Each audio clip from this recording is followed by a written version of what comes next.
All right, everyone. So it's July 1st, which means that it is officially the second half of this year starting now. And we all know that the second half of the midterm year is the best time to buy Bitcoin. This second half of the bear market is when the Bitcoin bottom is put in, and this becomes the best buying opportunity. And it is the time in which, when you buy in this area of time, these will be the biggest returns. Like the people that buy over the next 6 months, these are going to be the actual winners. When Bitcoin gets to a new all-time high in a couple years and it surpasses 125,000 again, everyone's going to be like, oh my God, the returns. And then that's when the normies start asking you at work again, like, I heard Bitcoin was going up. And, that's when the normies consider getting in. But by the time the normies consider getting in, the people that were buying over these next 6 months, they've already been multiples in profit. So this is, over the next 6 months, these are the best times to buy. So I'll tell you when the bottom gets put in.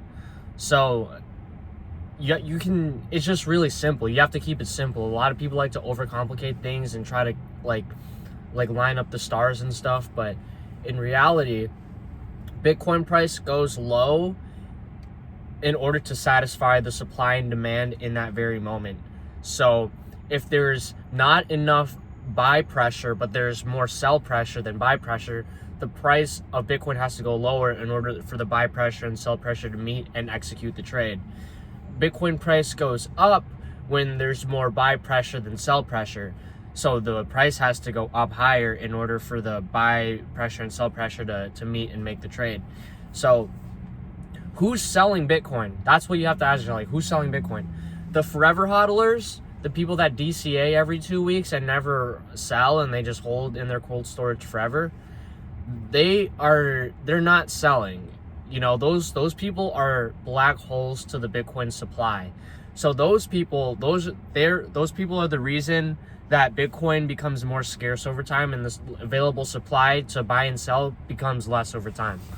The people that are selling Bitcoin are the people that, I don't know. The people that are selling Bitcoin are the people that they don't believe it. They are playing fiat games. All they want is they want more dollars. That's the only reason why you would sell Bitcoin. But the thing is, eventually you would run out of sellers, because eventually, once everyone sells their Bitcoin, they have no more Bitcoin to sell after that.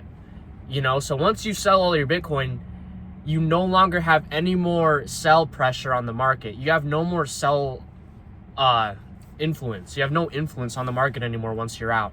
The only way you could ever have influence on the Bitcoin market ever again after you sell is if you buy back in. And if you buy back in, you're putting buy pressure on the market, which makes price go up.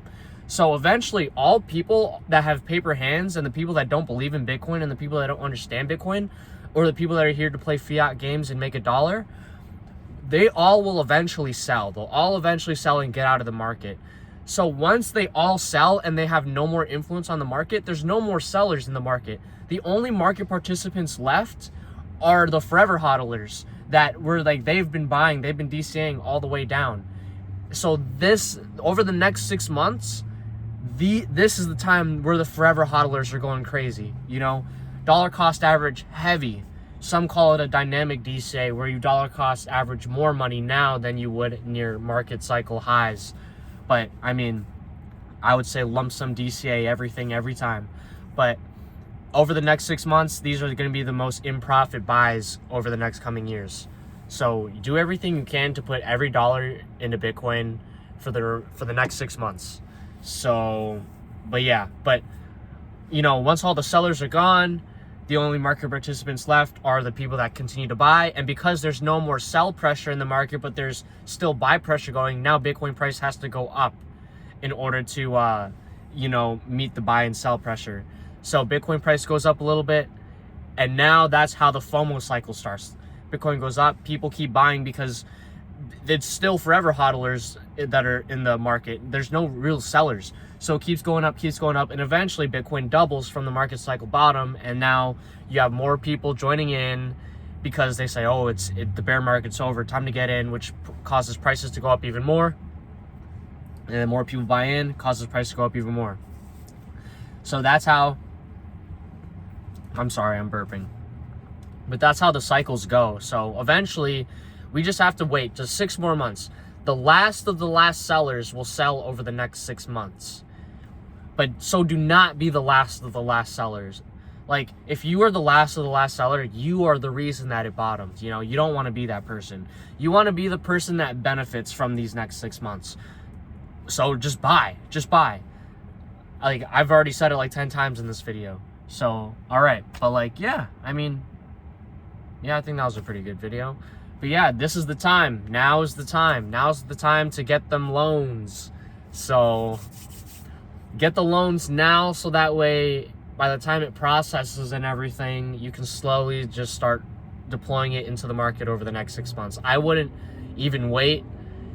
In fact, after this video, I'm just going to apply for some loans.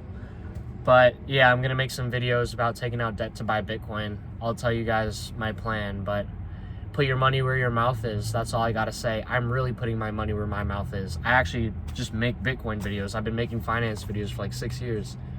And yeah, putting my money where my mouth is. All right. All right, I'm going to end the video.